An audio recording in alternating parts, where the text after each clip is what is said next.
Fahaly-miarabantsika tsirairay avin-drehitra tsy ity zoma maraina fa 10 volana novambra ity manona fahasoavan'ny Tompo aminao ary rarainao azo hery hatrany. Alohan'ny hidirantsika ny mofinaina an'io dia vavakisika. Raina tsara anjesan-danitra tolotra anao ny dera ny lasa ny asa sy ny voninahitra. Sotranao izay fa fahasoavana lehibe no mbola posako aminay ka ahafahanay mandray ny teninao. Ireny tokoa ianao mba hiasa amin'ny fiainanay tsirairay avy ka hanovy izany, hanavao an'izany mba ahafahanay mahafantatra sy mahatakatra ny fahamarinana avy aminao. Miasa amin'ny tsirairay avy aminay ianao, aminaran'i Jesosy. Amen. Lohateny mofinainantsika androany dia manao hoe mpianakavy mampiseho ny fahatsaran'Andriamanitra. Nalaina amin'ny Salamo fa 3:170 manao hoe tahaka ny fiantrany ray ny zanany no fiantran'i Jehova izay matahotra azy. Amen. Ento aho amin'ny resaka ifanaovanao amin'ny hafa ny tanamasoandro ny lanitra.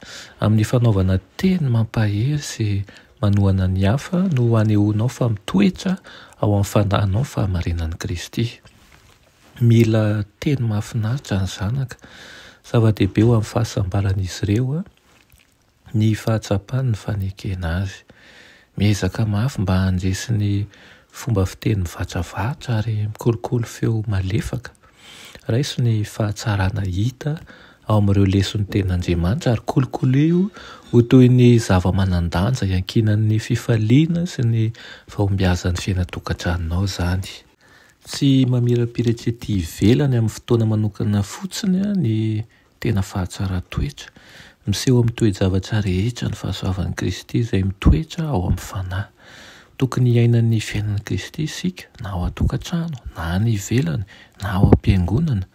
Fa na maro eny amin'ny rehetra eny manko no mila fiovam-po. Rehefa voasoratra ao am-po ny lalàn'Andriamanitra ary miseho amin'ny toetra masina dia ho voatarika ny iran'izany ireo mahalala ny herin'ny fahasoavan'i Kristy ka hiova fo. Ny fisaintsainana momba ny fanapahan-kevitra raisina any an-danitra amin'izao ankehitriny izao dia tokony handrisika ny ray aman-dreny hampianatra ny zanany hanana fahatahorana sy fitiavana an'Andriamanitra. Tsy ny teny mahery sy ny famaizana noho ny fahatsoana no ahavitana an'izany indrindra fa amin'ny fiambenana sy ny fivavahana mba tsy ho azon'ny fandrik'ilay fahavalo izy ireo. Tokony ho vonona anao asa manokana ny vahoaka an'Andriamanitra, ny ankizy sy ireo olon-dehibe ao amin'ny fianakaviana dia samy asaina manao ny anjarany amin'ny fikatsahana hamonjy an'ireo efa ho very. Ilain'ny ray aman-dreny ny mahatakatra bebe kokoa sy manome voninahitra ny andraikitra napetrak'Andriamanitra ho sahanina dia naneho azy amin'ireo zanaka arakaraka ny toetra asehon'ny ray aman-dreny amin'ny fifandraisana eo amin'ny fiainana andavanandro no haneho amin'ny zanaka ny hevitra izao tenin'Andriamanitra izao manao hoe tahaka ny fiantran'ny ray ny zanany no fiantran'i Jehova anao izay matahotra azy. Dia tahaka ny olona ampiononin-dreny no ampiononako anareo Jehova. Ka tsy tokony hanahiny amin'ny ho avy isika satria hain'Andriamanitra ny zavatra rehetra ary miara-miasa tokoa ny zavatra rehetra azo izay tian'Andriamanitra iseho amin'ny fiainantsika. Amen. Ianay tsara indrindra mbola misaotra anao izay ny amin'izany teninao izany.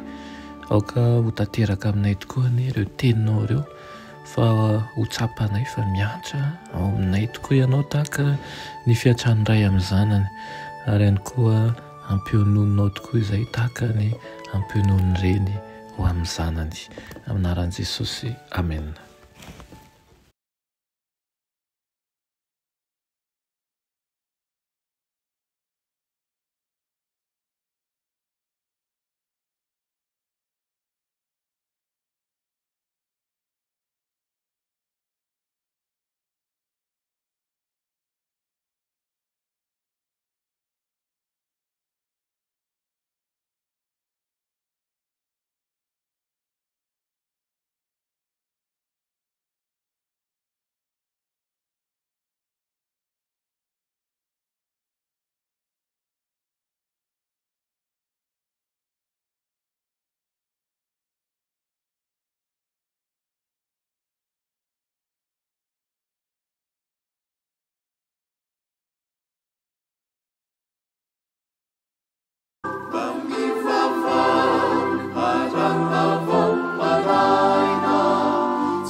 Alleluia.